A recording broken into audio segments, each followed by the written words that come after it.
Morning, dear aspirants. Today's news. First news. Center tightens norms for foreign contribution. So, Foreign Contribution Regulation Act amend பண்ணிருக்காங்க. ஒரு சில provisions in order to make the foreign contribution stricter. அதுக்காக ஒரு சில amendment changes பண்ணிருக்காங்க ஏற்கனவே இந்த ஆக்ட்ல. So first ஏன் பண்ணணும் அப்படின்னா ஃபாரின் ஃபண்ட்ஸ் வந்து இந்தியாவோட செக்யூரிட்டியவோ இந்தியாவோட பொலிட்டிக்கல் சிச்சுவேஷனையோ காம்ப்ரமைஸ் பண்ணக்கூடாது அப்படிங்கிறதுக்காக தான் இந்த ஃபண்ட் ஃப்ளோவை கண்காணிக்கிறாங்க. அந்த ஃபண்ட் ஃப்ளோவை கண்காணிக்கிறதுக்கான அந்த ஆக்ட் தான் இந்த foreign contribution regulation act. So பிரைமரியா அந்த act focuses on NGOs, non government organisations. So என்ன அமெண்ட்மெண்ட்ஸ் பண்ணியிருக்காங்க ஃபர்ஸ்ட் அப்படின்னா, NGOs must stick to its agenda. அதாச்சும் என்னென்ன செக்டார்ஸ்ல என்னென்ன அரேனாவில் அவங்க ஒர்க் பண்ண போறாங்களோ டெசிக்னேட்டட் என்ஜிஓ அந்தந்த ஏரியாவில் தான் ஒர்க் பண்ணணும். லைக் சோஷியல் செக்டார்னா social, economic, education, culture and religious எந்த ஆஸ்பெக்ட்ல நீங்க என்ஜிஓ ரெஜிஸ்டர் பண்ணிருக்கீங்களோ அந்த ஆஸ்பெக்ட்ல மட்டும்தான் நீங்க ஒர்க் பண்ணணும். And key functionaries. ஸோ இந்த என்ஜிஓல ரெஜிஸ்டர் பண்ணக்கூடிய ட்ரஸ்டிஸ் இவங்க, ஃபங்க்ஷனரிஸ் இவங்க அப்படின்னு சொல்லி governing body consist of this much members and the members are linked to that NGO. So the fund transfer and working of the NGO will be done by that persons alone. So வேற யாரையும் like secondary contract மாதிரி எடுத்து வேற யாரையும் ஒர்க்ல include பண்ண கூடாது. Right. Disclosure நாம், ஜியோகிராபிக்கல் ஸ்கோப். ஸோ இவங்க எந்த ஏரியாவில் ஒர்க் பண்ண போறாங்க, என்ன மாதிரி ஒர்க் பண்ண போறாங்க, ஸோ டிஃபைன்டா அக்யூரேட்டா கொடுக்கணும். And penalties, minimum fine 1 lakh and misuse of funds attract to 30% of misuse of 1 lakh value. So ஒரு ஃபண்ட் மிஸ்யூஸ் நடந்திருக்கு அப்படின்னா, ஃபார் எக்ஸாம்பிள் ஒரு 30 crore நடந்திருக்குன்னா அதுல 30% எடுத்துருவாங்க. ஆர் இப்போ மினிமல் அமௌண்ட்னா 1 lakh எடுப்பாங்க. ஸோ எது பெருசோ அதுல எடுத்துருவாங்க. இதுதான் these are the key amendments made under foreign contribution regulation act. Right. we have to read about what is NGO. NGO அப்படின்னா ஒரு வாலண்டரி நான் profit organisation. So full and full ஒரு சர்வீஸ் ஓரியன்டட்ல கவர்மெண்டோட அரேனாக்குள்ள கவர்மெண்ட் கொடுக்குற ஆர்டர்ஸுக்குள்ள எக்ஸ்ட்ரா கவர்மெண்டல் பாடிஸ் மாதிரியானவங்க தான் இந்த NGOs. So அவங்க government கிட்ட ரெஜிஸ்டர் பண்ணி அவங்க இந்த என்ஜிஓ இந்த பர்பஸ்க்காக ரெஜிஸ்டர் பண்ணணும். ஸோ லீகல் சாங்ஷன்ஸ், லீகல் வந்து எங்கெங்க legal status was given under society registration act 1860, Indian trust act 1882 and section 8 of companies act 2013. So இவ்வளோ லீகல் ஸ்டேட்டஸ் அவங்களுக்கு கொடுத்துருக்காங்க. And so they will come under the ministry of Home Affairs, right? So why we have to regulate the foreign funds? First, நம்ம national security should not be compromised. So நம்ம India டெரிட்டரிக்குள்ள இருக்கிற anti நேஷனல்ஸை இந்த fund மூலமா இன்சிகேட் பண்ண முடியும், அது பண்ணக்கூடாது. And political independence, இங்க இருக்கிற பாலிடிக்ஸை ஃபாரின் நேஷனல்ஸ்க்கு ஏற்ற மாதிரி மாற்ற முடியும் இல்லையா? ஸோ பார்லிமெண்ட் தான் நமக்கான பாலிசி எல்லாத்தையும் ஃப்ரேம் பண்றாங்க. ஸோ அந்த பார்லிமெண்ட்ல இருக்கிற பார்லிமெண்டேரியன்ஸை வாங்குறதுக்காக என்ஜிஓ மூலமா ஃபண்டு கொடுத்து வாங்க முடியும். ஸோ இதெல்லாம் கல்குலேட் பண்றதுக்காக தான். Right.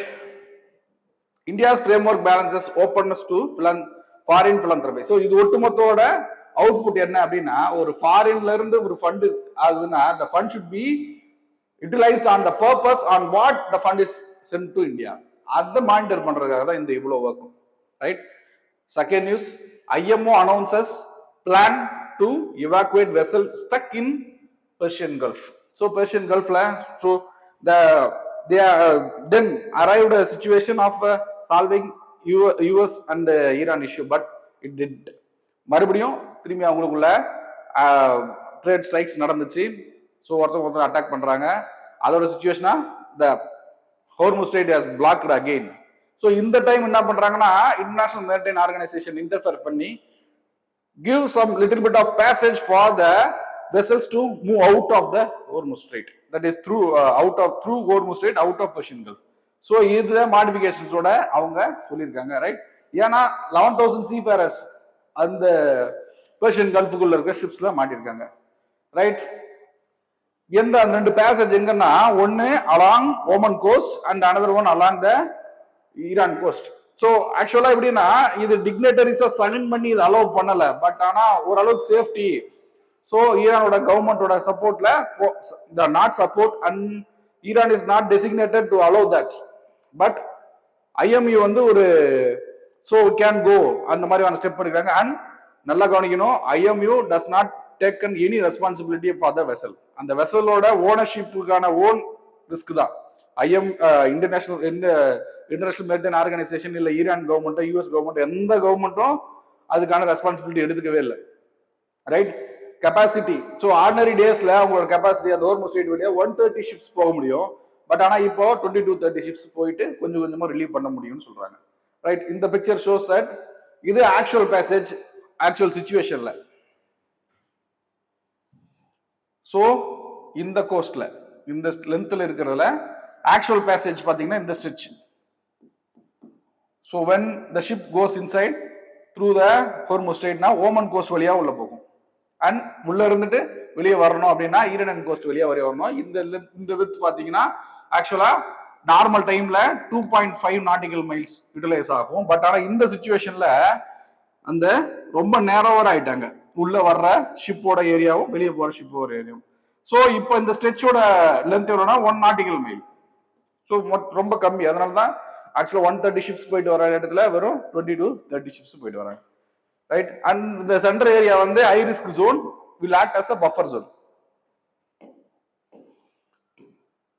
So IMO, International Maritime Organization பத்தி படிக்கணும். Specialized UN agency and convention adopted in 1948 and IMO headquarters வந்து London. Around 176 members are there in IMO. Global trade by sea. ஏன் IMO தேவை அப்படின்னா almost 80 to 90% of the trade வந்து என்னன்னா through seas தான் நடக்குது. So every country should obey some of the institution or the only institution to not dispute, to not bring on dispute with one another. So அதுக்காக ஒரு common medium வேணும் இல்லையா, அதனாலதான் இந்த IMO. ஸோ அவங்களோட objectives safe secure என்விரான்மெண்ட்டும் வருது பாருங்க. Environment அப்படிங்கிற ஒரு டேர்மும் IMOக்குள்ள நம்ம மெரிடைம் ஆர்கனைசேஷன் அப்படின்னுக்குள்ள ஒரு ட்ரேட் மட்டும் நினைச்சிருப்போம், இல்ல என்விரான்மெண்ட் கன்சர்னும் it will see. Then news Tehran says it won't permit IAEA inspectors at bombed nuclear sites. So on the digitally signed அந்த அக்ரிமெண்ட் MOU நடக்கக்குள்ள அவங்க சொன்ன விஷயம் என்னன்னா, Iran will not enrich further uranium and enriched uranium will be diluted அப்படின்னு சொல்லிருக்காங்க. So and அதோட எக்ஸ்டென்ஷனா IAEA அந்த authority world லெவல்ல இருக்கிற அட்டாமிக் எனர்ஜி அத்தாரிட்டி, அவங்க அந்த அத்தாரிட்டி வந்து ஈரானுக்குள்ள என்டர் ஆகி and they will search and inspect is there any enriched uranium or enrichment process is going on in Iran. அந்த ப்ராசஸை பார்க்கறதுக்கு அந்த IAEA.